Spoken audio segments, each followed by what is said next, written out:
Hey guys, it's Sign here with Hobbies and Man once again, and today we're going to be doing another manga review. It's been a while since we did one of these, and today is going to be a first impressions review, right? So, before we do that, I do want to say really quickly, I do have a new channel that I just launched. It's basically a way for me to keep my sword and sorcery stuff separate, my Conan reviews separate, so that people that only want to watch that can do so much more easily without being bombarded by, a bunch of different things that might not matter to them, right? So if you're interested in sword and sorcery, please go check out that channel. I'll leave it up there in the iCard.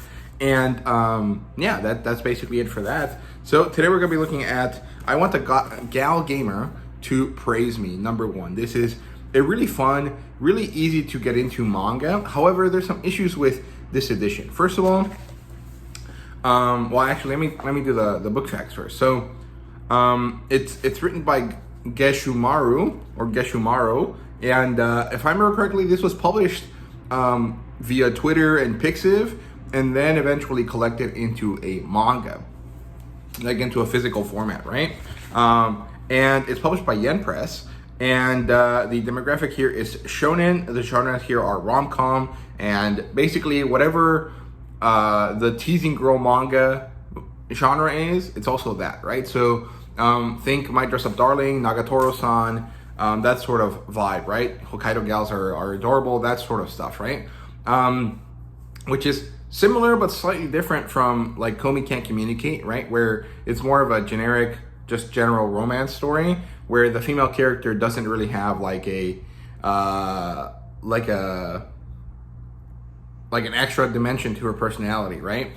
This is more in line with the teasing girl stuff than it is with like Komi, right? So, yeah, and it does not have an adaptation, but like I said, this is collected from a digital first publication, right? So, yeah, now let's talk about the issues. So there's two kind of things that I have to say about this.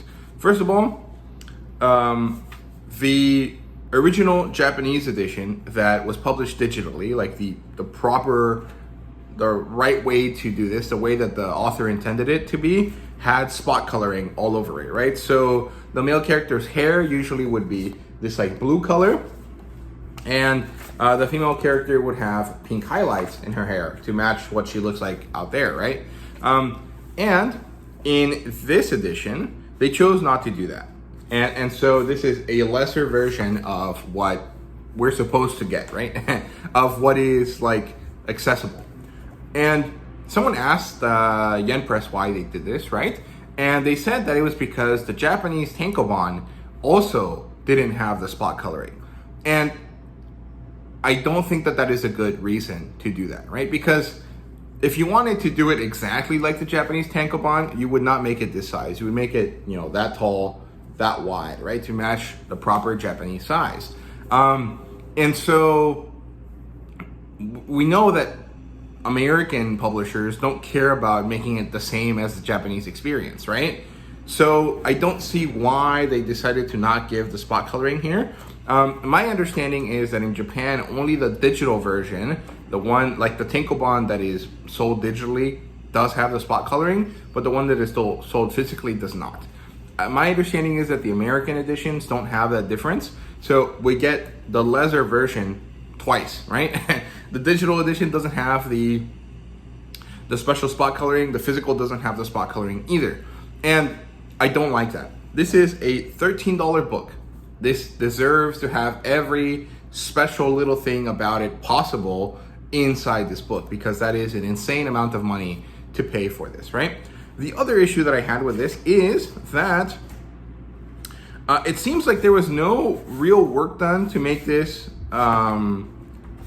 fit the pages properly, because there's a lot more gutter loss that I experienced in this volume than I've experienced in basically any volume of manga that was published after 2008.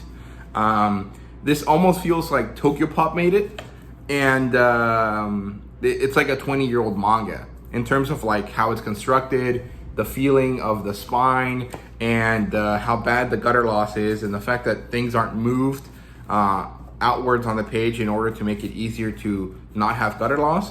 And it was a really kind of odd thing to kind of realize while reading. I can think of a few reasons why this is the case, right? Maybe the creator of this series didn't take into account a physical printed size when creating his layouts or their, because I don't know if they're male or female, their layouts when making their book, right? So basically it goes beyond what the edge of the book is, right? The edge of the pages, right? If that's the case, then when the Japanese publisher made this into a book, they should have taken that into account. And then if Japan did and the US didn't, this is a failure on Yen Press's part. And I think that if the book had been one of those like longer than taller volumes, it would have been much better, like something akin to the Seven Seas books, right? Like the ones up there.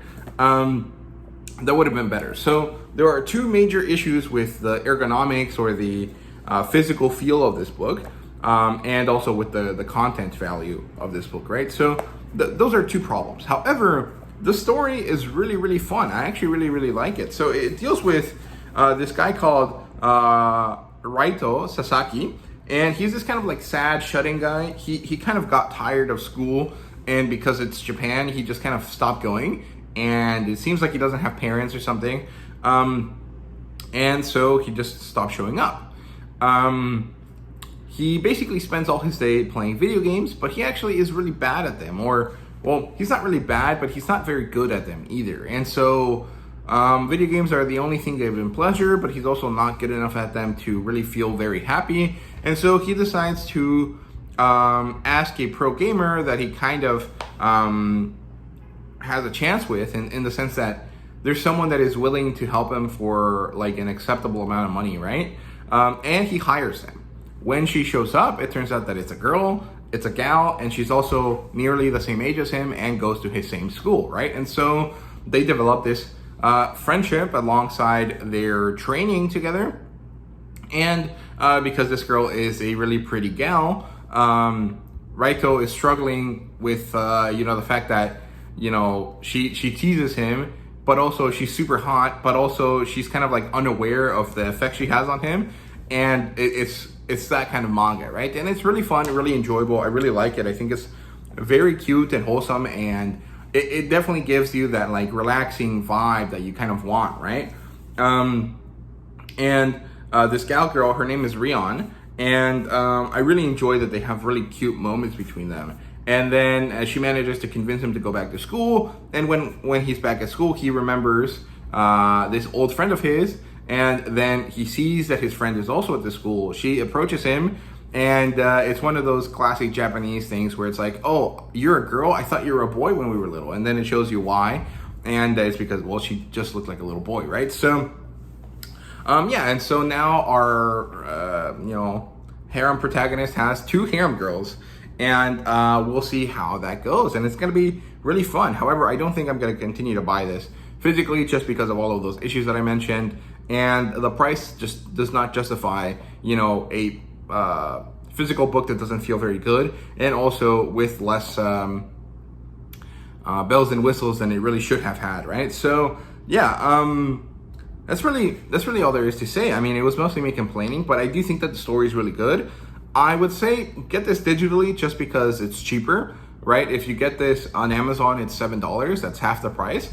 If you get it on Bookwalker, it should be about the same price, but maybe wait until you have coins or points on Bookwalker, or wait till maybe there's a sale, or wait for a physical sale. Yen Press sometimes puts titles up at discount on their website, so I would not get this full price. I did, and I wasted my money, I really think. So I recommend that you guys don't do that. Buy this because it's fun and it's enjoyable. Read it because it's fun and it's enjoyable, but do not pay full price for it because it is not worth it. In terms of just like the physical make of the book and stuff, right? So yeah, those are my thoughts on I want to be a gal gamer, or I want a gal gamer to praise me.